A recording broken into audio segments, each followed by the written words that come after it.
สองเฮาพังอยู่ปฐมสัญญากันไว้เตรียมใจต่อมัธยมแต่แล้วน้องบ่ซื่อตรงปันไปทะวงอยากเด่นอยากดีได้อยู่เวียงจันทร์ผิวพรรณสดชื่อเสียงก็มีคนดีบ่ลำอีได้เป็นนักร้องน้องคงจะลืมหน้าเขียนลืมแล้วบ่ลังหัวลังเปลี่ยนลืมสมบัติเสียนเถียงหน้าบ้านเฮาตอนอยู่ปฐมสัญญาว่าจะหากันแต่แล้วแจ่มจันทร์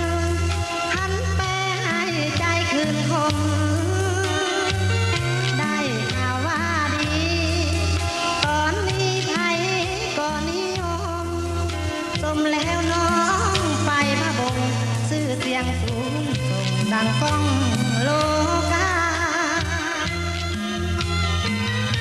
จงเด่นเป็นดาวเถิดสาวบ้านนาอย่าให้เสียค่าสมว่าไปเป็นหงส์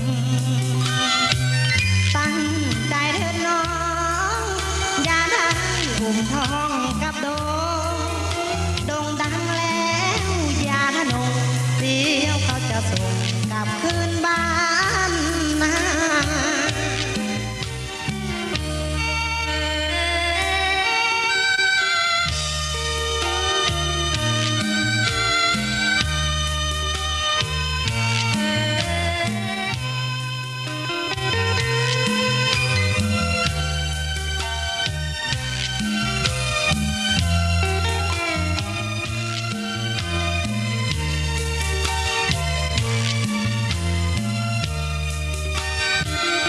ตอนอยู่ปฐมสัญญาว่าจะหากันแต่แล้วแจ่มจันทร์หันไปให้ใจคืนคมได้ข่าวว่าดีตอนนี้ไทยก็นิยมสมแล้วน้องไปพะบงชื่อเสียงสูงส่งดังก้องโลกา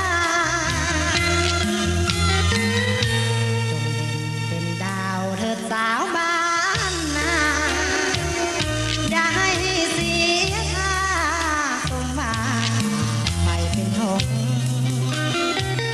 ตั้งใจเถิดน้องอย่าได้อุ่มทองกับโดงดังแล้วอย่าทะนงเดี๋ยวเขาจะส่งกลับคืนบ้าน